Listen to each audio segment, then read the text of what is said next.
This show is brought to you by Directory.com, the safest way to hire a contractor. And we are back. We're continuing to cover nightmare stories from reality TV shows on HDTV. Next one is from Property Brothers. Adam Sand has details. Go ahead, brother. Yeah, so this one's pretty interesting. The background is that Paul and Mindy King appeared on Property Brothers in 2019. I actually watched this show a fair bit because they're Canadian, but they're hosted by the contractor real estate duo Drew and Jonathan Scott, these two twin brothers. And the Kings paid over $193,000 to the show's production company Cineflix. Villa Construction was hired by Cineflix to do the remodel. Now, the homeowners' take on this is that the Kings say the renovation was a disaster. Their accusations included exposed wires, uneven light fixtures, crooked doors, the wrong backsplash was installed, and multiple code violations. And they in fact claimed over 90 of them. They filed that complaint with the Nevada State Contractors Board, and they're asking for $1.4 million, almost 1.5 million, 477,500. And now the board found 10 issues, valuing repairs at $94,672. Villa Construction was ordered to fix them. The Kings say the contractors had access to the house for months to make repairs, but many problems went unresolved. In 2021, the Kings sued Cineflix and the contractor, not the Scott brothers personally, but the lawsuit claimed fraud, misrepresentation, and breach of contract. Now, the other side says that it worked to resolve the short punch list identified by the state and blames the Kings for rejecting repair attempts. Villa Construction's president claims all originally listed repairs were completed and that many new complaints were only raised after a year. He says that they cooperated with the state inspectors, but ultimately the Kings denied access, forcing the NSCB to close the case. The Scott brothers are not named in the suit and say they're not responsible for the claims. Their lawyers say the case is being used for negative publicity to get a substantial monetary settlement, which is an interesting point. And the case ended in a confidential settlement in 2025. So this went on for a few years. It's some valid claims here on both sides. Sure. Clay, my question to you as a lawyer. The case ended in confidential statement like a previous one and in the next one. So it looks like, these media companies protecting their interests. They want to make sure it doesn't get out. Can you educate us on confidential settlements? How powerful are they? And when can party demand confidentiality on agreement at the end? So required disclosure, no longer practicing law. So this is not legal advice, audience. These confidential settlements are a typical outcome in litigation. Sides get tired of spending money on lawyers, as I've said before, and you'll hear me say again on this show. Whenever homeowners and contractors end up in disputes, the lawyers are the ones who win, right? But eventually, as people grind through litigation and it wears on, their relationships and their family and just the hassle of being involved in a lawsuit, eventually they want it to be over with. And, parties tend to get more reasonable over time because they get sick of paying the lawyers. So the confidential settlement is a good mechanism to say, hey, let's end this and somebody pay somebody and let's be done with it. And of course, these always come with confidentiality clauses where you're not allowed to disclose. So, outfits like us who are then analyzing something like this, you don't ever get the details of what actually happened, and the parties aren't allowed to talk about it.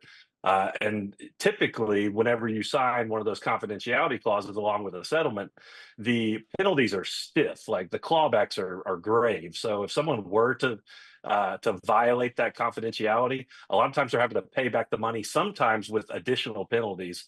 So you're going to see people stay really tight-lipped after they enter into an agreement like this. So we will probably never know exactly what happened on this or some of these other cases where people come to that ultimate settlement. Adam, what do you have? It's super fascinating to me that the homeowner said there was 90 issues worth $1.5 million almost, and the state board says there was 10 worth almost $100,000. And the contractor says that they did all the work, they were just refused access or denied that the repair attempts were legitimate. From the information I have, it seems like the homeowners, the Kings, were definitely trying to fuss, and I wouldn't be surprised if they were trying to get a little bit of publicity and attention to cash in on that. Legitimately, they may have been disappointed by some issues, but it sounds like they were excessive in their complaints with this one. You know what I'm gonna do? I'm gonna go to YouTube today. I'll find Property Brothers episodes and just watch it with a completely different lens. Because here's what I'm learning from this story. Number one, so you have a host, right? Like you, when you turn on, you think they're shot callers, decision makers, right? So what I see now is the construction company actually was hired by Cineflix to do the remodel. So media company hires construction company and then probably just hires the host of the show. Is like, hey, we're gonna hire these guys, we'll pay them, you just be pretty, face in a shot, Yeah. host our show, because they did not even sue the host. They sued construction company and media companies essentially. So the whole thing, how the show works, is not how I would expect it at all. Like those guys writing Yeah. their books and doing the shows, but they're not like real construction guys, which is very Yeah. interesting to see because that's not the expectations I have. No, that's right. Yeah, because the brother, they usually have one of the brothers like participate in some of the construction stuff. You'll see him doing, because one is like the real estate guy and the other one's the I think contractor one is guy. like a designer and another Yeah, one is actually hands-on guy. right. So he'll come in, he'll swing a hammer a few times, but now you see that like that's probably like a really controlled environment. Well, Yeah, I go found ahead. it very interesting that Drew and Jonathan weren't included in the lawsuit also. And like you said, Dimitri, it kind of speaks to their relationship to this whole thing. They're pretty hands off apparently, because I'll tell you what, if they had been hands on at all, anyone will tell you when you're involved in a lawsuit, you go after the people with the deepest pockets. And the fact that they were excluded from this entirely says that somebody made clear to the Kings that they had no recourse to go after Drew and Jonathan. I mean, I highly doubt it's just because they were so handsome and charming, which my wife loves the Property Brothers too. But I guarantee you, if they'd had any cause of action to include those guys in the lawsuit, they would have. So clearly, they were Don't you think people not liable. don't you think people would be afraid to go after them? Because, going after famous person, like in general, like actors and I don't know, those people kind of like protected. Like people rarely sue them. I mean, they have assistants, they have people doing everything for them. They're just like divas who do the work, like me. Like I'm just in the studio with a microphone, I'm just talking and hiring Well, they everyone. put you, you're good. You said something earlier about the pretty face, so that's probably why you're on a radio show as a host. Good. And I also want to say this.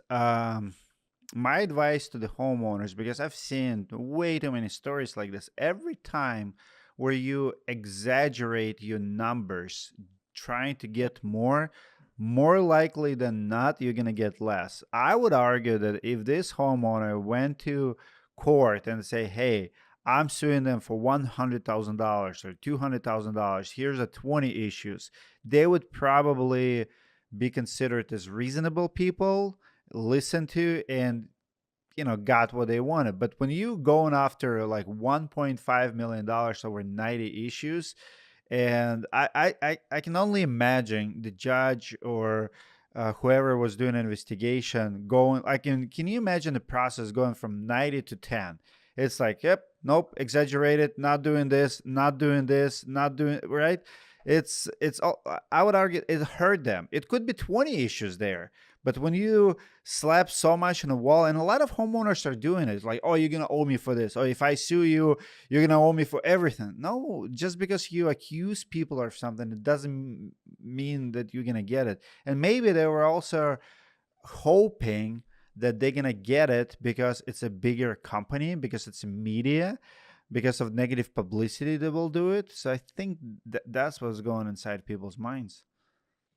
Yeah, I Yeah, think when people are wronged, they tend to look at it as an opportunity to kind of pile on, like you're talking about the, hey, we've got them, so let's add in everything we possibly can. But I agree with you, Dimitri. The better course is to be more reasonable, so as not to ruin your credibility before some court of law or anybody. The less reasonable you seem, the less likely you are to get the result that you want.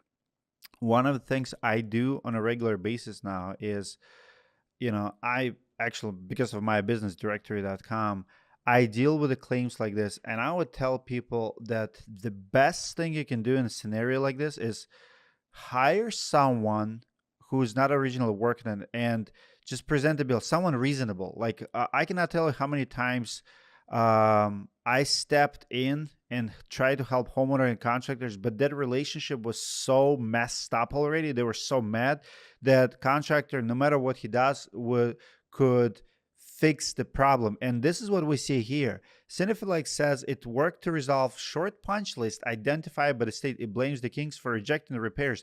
Also, Villa Construction president claims all originally listed repairs were completed and our many new complaints were only raised after a year. And I've seen it so many times.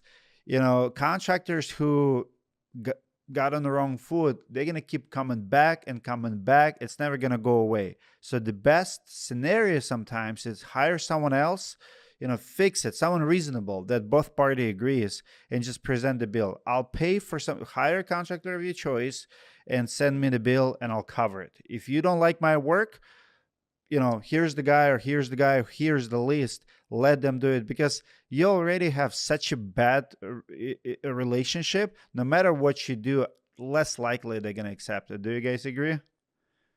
Wholeheartedly. I've seen it in the roofing world. I've seen it in, like, on the other side, building things for businesses. It's like sometimes it helps to just bring in an external party to solve a problem, because if something gets too off the rails, you get this hyper skepticism. When one thing's wrong, everything's wrong. You know what I mean? And now, like I've said that so many times, like, guys, like, when one thing's wrong, everything's wrong. Like, because now there's this critical eye on everything you do, and it's something that otherwise, like, just stepping in the wrong place. Like me stepping on a piece of plywood on a roof. I'm a big guy, it cracks. All of a sudden, with one thing's wrong, they're like, "You're wrecking my roof," and every sound gets them. Absolutely.